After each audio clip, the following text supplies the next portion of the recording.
जी नमस्कार दोस्त, आज आपका फिर स्वागत है। दोस्तों आज बीएसएनएल का थर्ड पीआरसी को रिलेटेड ये एक बहुत बड़ी खबर आई है, उसके भी बारे में हम चर्चा करेंगे। और एक खबर आई है दोस्तों, बीएसएनएल ने 10,000 करोड़ का ऑर्डर दिया है। आखिर किस कंपनी को दिया है, क्यों दिया है, इसके भी बारे में हम बात करेंगे। दोस्तों पहले बात कर लेते हैं, आखिर ये बीएसएनएल ने 10,804 करोड़ रुपये का जो टेंडर दिया है किस लिए दिया है। तो स्टार्ट करते हैं। झुनझुनवाला पोर्टफोलियो की कंपनी पर बड़ा अपडेट, बीएसएनएल से मिला 10,804 करोड़ का ऑर्डर। रेखा झुनझुनवाला पोर्टफोलियो की civil construction company NCC limited ने बाजार बंद होने के बाद बड़ा अपडेट दिया है। कंस्ट्रक्शन कंपनी ने शेयर बाजार को दी जानकारी में कहा कि उसे भारत संचार निगम लिमिटेड से 10,804 करोड़ रुपये के 2 ऑर्डर हासिल किए हैं।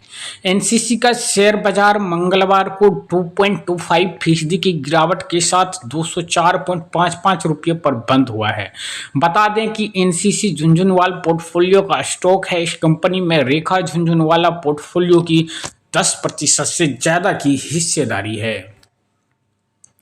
एक्सचेंज फाइलिंग में कंस्ट्रक्शन कंपनी एनसीसी ने कहा कि उसे बीएसएनएल से 10,804 करोड़ रुपए के 2 एडवांस वर्क ऑर्डर हासिल हुए हैं। ये ऑर्डर उत्तराखंड टेलीकॉम सर्किल और Madhya Pradesh DNH and DD telecom circle में भारत नेट के मिडिल माइल नेटवर्क के डिजाइन, सप्लाई, कंस्ट्रक्शन से मेंटेनेंस के लिए हासिल किए हैं।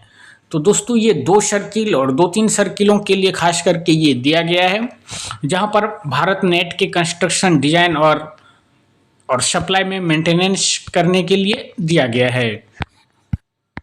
वहीं पर इस कंपनी को एक हफ्ते में ये तीसरा ऑर्डर मिला है। बीएसई 500 में शामिल civil construction company NCC limited को एक हफ्ते के अंदर तीसरा ऑर्डर मिला है। इससे पहले 22 मार्च को कंपनी को Bihar medical services and infrastructure corporation limited ने Darbhanga medical college and hospital के पुनर्वास का काम मिला है। इस प्रोजेक्ट में मौजूदा कैंपस में मेडिकल कॉलेज, अस्पताल और अन्य इमारतों का पुनर्विकास किया जाएगा। इस कॉन्ट्रैक्ट की कुल कीमत 1480 करोड़ रुपये है। अब हम बात कर लेते हैं दोस्तों थर्ड पीआरसी के बारे में। वेतन संशोधन समिति की बैठक तत्काल सर्वोच्च प्राथमिकता के आधार पर आयोजित करें, अन्यथा आंदोलन का सामना करें। बीएसएनएल ईयू ने प्रबंधन को पत्र लिखा है।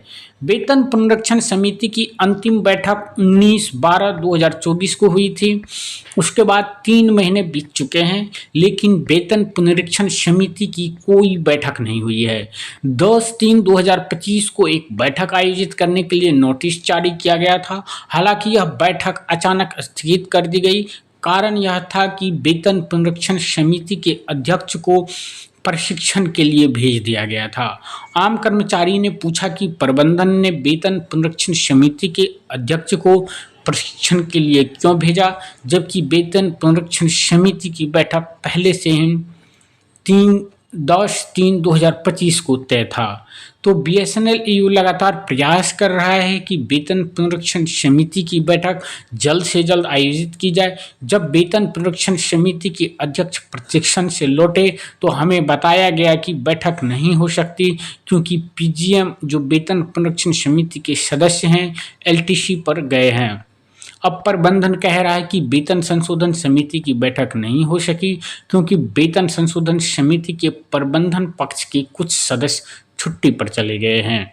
वेतन संशोधन का निपटारा न होने से आम कर्मचारी काफ़ी हताश हैं। वहीं वेतन संशोधन समिति की बैठक आयोजित करने में प्रबंधन कोई गंभीरता नहीं दिखा रहा है। इन परिस्थितियों में बीएसएनएल ईयू ने आज पीजीएम एचआर को पत्र लिखकर कहा है कि यदि वेतन संशोधन समिति की बैठक तत्काल सर्वोच्च प्राथमिकता के आधार पर नहीं की गई तो बीएसएनएल ईयू आंदोलन करने को बाध्य होगा। वहीं पर आप देख सकते हैं दोस्तों, आज ये लेटर भी लिखा गया है। 26/3 का ये लेटर है। बीएसएनएल एम्प्लॉइज ने श्रीमती अनीता जोहरी को, जो पीजीएम है, extreme delay in holding meeting joint committee for wage revision.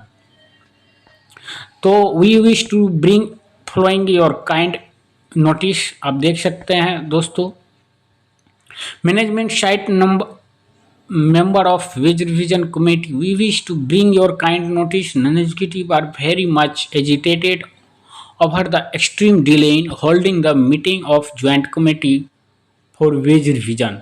तो दोस्तों ये तो असलियत बात है कि नॉन एग्जीक्यूटिव जो भी हैं वह पूरे फ्रस्ट्रेट हो चुके हैं, परेशान हो चुके हैं, क्योंकि वेज रिवीजन की कोई हल अभी तक नहीं हुआ है। Non-executive are suffering since they are lost part of their pay due to, hence all non-executive are awaiting an early settlement of the wage revision। तो जितने भी एग्जीक्यूटिव हैं वह चाह रहे हैं कि जल्द से जल्द वेज रिवीजन का कोई निपटारा हो, कोई निष्कर्ष निकले। लेकिन जो लास्ट मीटिंग था वह 19/12/2024 को था, जिसके बाद अभी तक कोई भी मीटिंग नहीं हो सका है। On such discussion was held on 9/1/2025। आप देख सकते हैं दोस्तों आखिर ऐसा क्यों हो रहा है। और extremely frustrating to note that no formal meeting of joint committee for wage revision has held even after 19/12/2024। तो 19/12/2024 के बाद अभी तक कोई भी वेज रिवीजन कमेटी की बैठक नहीं हुई है, जबकि इसमें कई महीने बीत चुके हैं। और जो भी meeting notification was issue on hold meeting of the joint committee for wage revision 10/3/2025 जो होने वाला था, लेकिन meeting was postponed on the plea that Shri Rajeev Soni chairman committee for wage revision was going for the training. क्यों कि जो committee के chairman थे वह ट्रेनिंग के लिए चले गए थे, जिसके कारण ये मीटिंग हो नहीं सकी।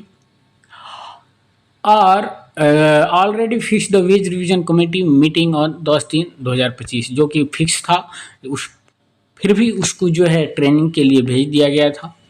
अब BSNL लगातार मीटिंग के लिए कह रहा है।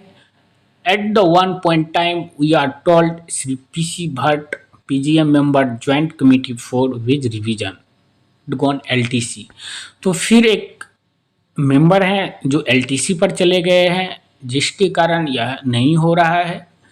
तो इस कारण फिर से BSNL contacted you regarding holding an early meeting the Joint Committee of the Wage Revision।